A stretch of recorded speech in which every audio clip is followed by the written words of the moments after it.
আজ আমি রান্না করব খাসির মাংস। তার জন্য এখানে 500 গ্রাম খাসির মাংস নিয়ে নিয়েছি।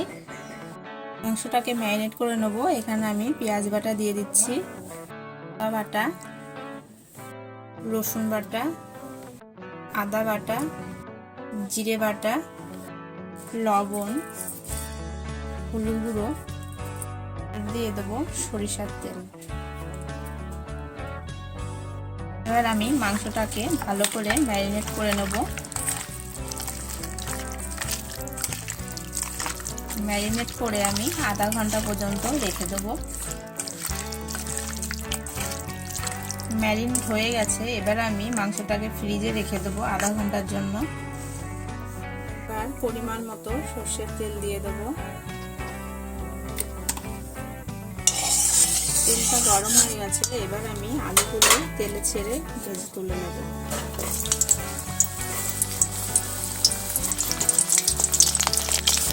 একটু লবণ ও হলুদ দিয়ে আলুটা আমি ভেজে নেব।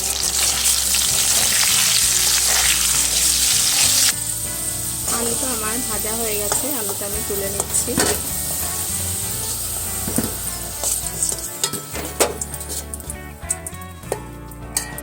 ওই তেলে আমি শুকনো লঙ্কা, তেজপাতা আর এলাচ দিয়ে দেব।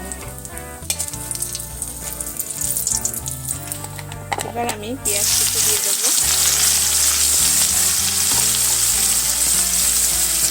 পেঁয়াজ কুচিটা দিয়ে আমি একটু ভালোভাবে ভেজে নেব।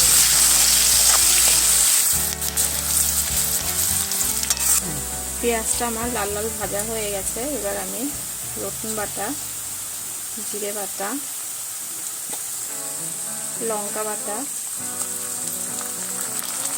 টমেটো কুচি দিয়ে দেবো। এবার আমি মশলাটাকে ভালোভাবে নেড়ে চেড়ে কষিয়ে নেব। এবার আমি লবণ দিয়ে দেবো আর সামান্য পরিমাণে চিনি দিয়ে দেবো। দিয়ে মশলাটাকে আবারও একটু কষিয়ে নেব।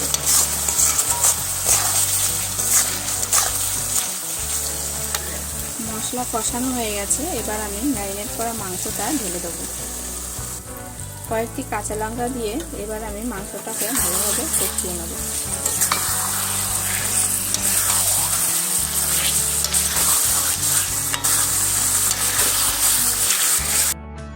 দেখো মাংসটা মোটামুটি কষানো হয়ে এসেছে, মাংস থেকে জল বেরিয়ে গেছে। আর খাসির মাংস একটু সময় ধরেই কষাতে হয়। মাংসটা কষানো হয়ে গেছে, এবার আমি ভেজে রাখা আলুগুলো দিয়ে দেবো।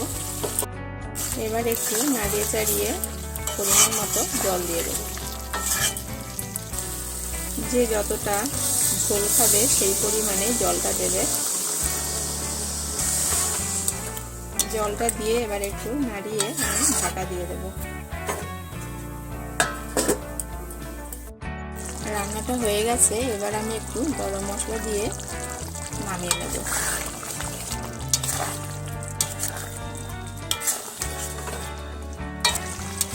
যারা আমার ভিডিওটা নতুন দেখছো তারা চ্যানেলটিকে সাবস্ক্রাইব করে দিও, আর যারা আগে থেকে চ্যানেলটি সাবস্ক্রাইব করে রেখেছো তাদেরকে তো অসংখ্য ধন্যবাদ। এখন মাংসটা আমি একটা পাত্রে নামিয়ে নিয়েছি। দেখতে কতটা সুন্দর হয়েছে, খেতেও খুব ভালো লাগবে। তোমরা বাড়িতে এইভাবে বানিয়ে খেও। আর যারা আমার ভিডিওটা দেখছো তারা একটি লাইক, কমেন্ট, শেয়ার, সাবস্ক্রাইব করে পাশে থেকো।